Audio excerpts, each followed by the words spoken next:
Welcome everyone to the third episode of the RPG Sanctum, where our episode topic of the night will be the relevancy of Square Enix in modern gaming. To do an introductions for the night, we've got Alex Reimer. Hello. David McBurney. Back again to haunt your nightmares. We have Sarah McGar with us. It feels like pants! And then our very new staff member who just joined us yesterday, Alex Fuller. Hi there. Actually, it was Monday. Alright, well, it was Monday then. Alright, anyhow, David, we have already had you on the show, so we know what you do and whatnot. For those of you that don't know, David is our new reviewer. He just posted a review of Kingdom Hearts Recoded a week or so ago. So if you haven't read it yet, you should definitely go check it out. Alright, Alex Reimer, what is your IRC handle on the site, and what do you do? I'm Clips. I'm the co-admin. You'll definitely see me around the boards if you ever go there. If you also make any mistake, I'll be sure to let you know. Our new person, Alex Fuller, what is your IRC handle and what do you do for the site? I'm 7 Nera. I think I'm, a previewer now. I think this is my first meaningful contribution. Alright, and Sarah McGar, what is your IRC handle and what do you do? I'm Noodle, and I do the graphics. Alright, well, moving on to our first first topic for the night for Square Enix, what their relevancy in the modern gaming world is. The first thing we'll be talking about is them as a developer. David, why don't you start us off for the night? I don't know, they seem to be, I guess this is probably a minority opinion, but I think that they're still about as strong as ever. I still tend to pick up their games day one while they farm some of them out, such as Recoded. It still turns out fairly well. Alright, Alex, what do you think? Which one? Fuller. Yeah, I think there's clearly still got big pushing in RPGs. I mean, you just look at the sales numbers for Final Fantasy 13, they're still huge, really, compared to others. And most people will still sit up and pay attention to what they do. Alright, Mr. Clicks, what do you think? I think right now one of the major issues they've had in the last couple of years is resource management. It seems like they're just drawing projects left and right. A lot of them are farmed out, but a lot of them are still internal, with teams kind of crisscrossing everywhere. I don't know, I think would probably be a good idea is to just buckle down and just have each little faction of the development team just focus on a game. Alright, and Noodle, what do you think?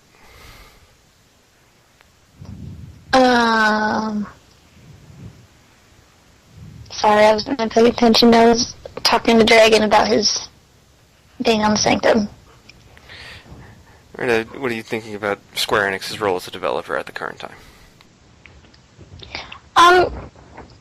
Well, I heard them talking about Final Fantasy 13, and while that's still, I guess, still a fairly huge game, I know some people don't like it, but I rather enjoyed it, but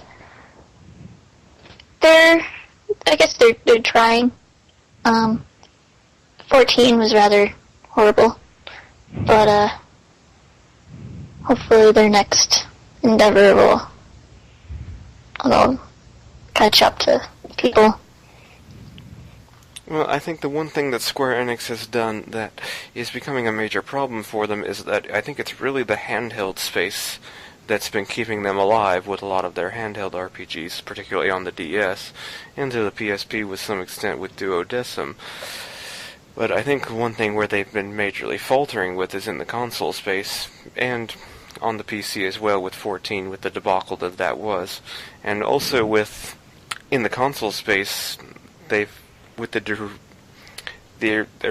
last major flagship title of Final Fantasy 13 was hit or miss with some people. Some people loved it, some people hated it, and a lot of people were in between.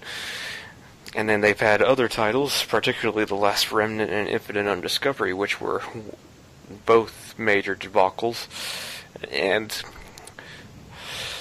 And one has to wonder really what their financial situation is. They seem to be focusing largely on more of a publisher role nowadays because, well, I don't know, maybe their creative talent is withering on the vine a little bit. Publishing's just a heck of a lot cheaper. Yeah. DS need to correct Infinite Discovery was Tri-Ace developed rather than Square Enix. Well, especially since they lost a ton of money on 14. I mean, they're still not charging They're still people in the for process 14. of losing money on 14. Yeah, I mean, they're still not charging people who have it to play it each month. I mean, it's still free to play. And just running the servers all the time for the people that are still playing it, I'm sure that's like a huge money sink just because they're not charging people to play it. Then again, MMOs are always a very slow to win their money back endeavor, but this certainly isn't exactly an auspicious start for it. Yeah. Another thing to keep in mind with them is beyond their publishing, while we may not think about it, technically now that they have big company like Eidos, they do have actual Western development going on, not just Western publishing. And like what? Like Deus Ex, that's one that people a lot of people are looking forward to. That should be a big one for them anytime soon. In fact, they said some of the reasons for the projections for their sales recently were down, where Deus Ex 3 got delayed. So they're obviously looking at Eidos, or I think it's Square Enix Europe, that they're definitely looking towards their new development core to really bring in some revenue. And I don't know if that's that's just a new part of the picture for them, and they're still trying to, I think, adjust to that. Yeah, well, they have been sending a few things to different developers recently. I mean, I think Dragon Quest IX was actually co-developed by Level 5, wasn't it? And I think Front Mission Evolved also sent out to a Western developer. In Dragon Quest terms, a lot of them have been co-developed. I think 4 and 5 are Chunsoft, 6 and 7 are Heartbeat, and 8 and 9 are Level 5. Yeah, well, that goes back to the fact that Enix itself was never much of a developer. I mean, they had, the small creative team for Dragon Quest, but for the most part, Enix itself was almost always a publisher. By actually combining themselves with Square, they now got the kind of 1-2 punch. And that's what really pushed them into the thousands and everything.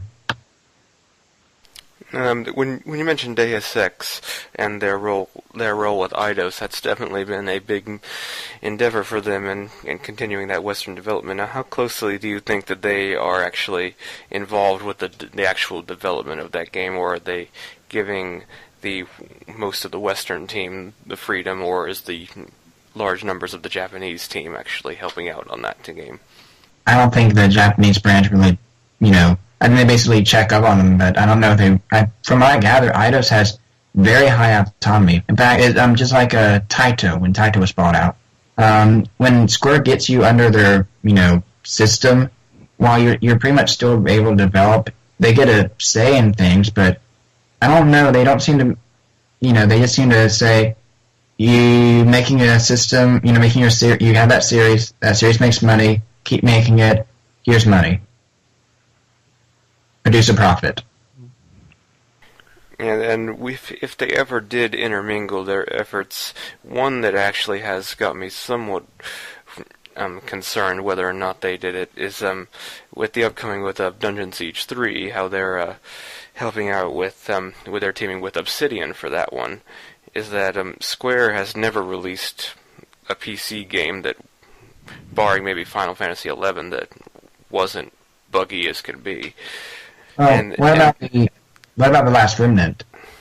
The PC for that version, I heard, was actually quite nice, especially considering what we originally had on the 360. Yeah, it was. That was more a port than anything else, wasn't it? Yes. In the end. I can tell you, I played The Last Remnant on the PC, and a lot of the bugs and whatnot that were existent in the 360 version were fixed. However, it still had one very large screen tearing issue that as far as I know, they've never fixed with patch or anything. And on top of that, with the port of it was, it's probably one of the most laziest ports I've ever seen done from a console to PC game, in the sense that when you're scrolling through the menus and whatnot, you can't even use the mouse in it. It still has the 360 controller interface and all the menus and whatnot. They pretty much just fixed the bugs and made it work on the PC is really all they did. It was actually pretty painful to play on the 360, to be honest. Well, from what I've experienced, I've actually got some time to actually try out FF11 over the summer. One of the biggest things I had issues with was controls. And I hear that's another issue with 14. It seems like they just can't seem to grasp their, minds around comfortable PC controls, and are still always kind of locked into the, console controller mindset. And I'm hoping with by bringing Obsidian and then getting Eidos and everything, getting everyone together on that in the West, they might actually be able to produce a PC game that actually controls fairly comfortable for the crowd.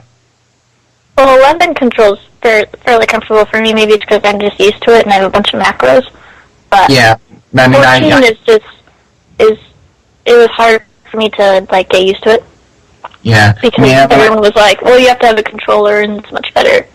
But I played on the PC, and I don't have a controller, so. Yeah. Oh, when I played 11, when I was playing 11, it was on a laptop without a number pad. See, I didn't use a number pad though. Well, I only use it if I was too lazy to mouse run, I would use the 2, 4, 6, 8 type controls on the number pad. But yeah, I used the mouse for most of the things, and a lot of people thought that was weird that I was using the mouse at all.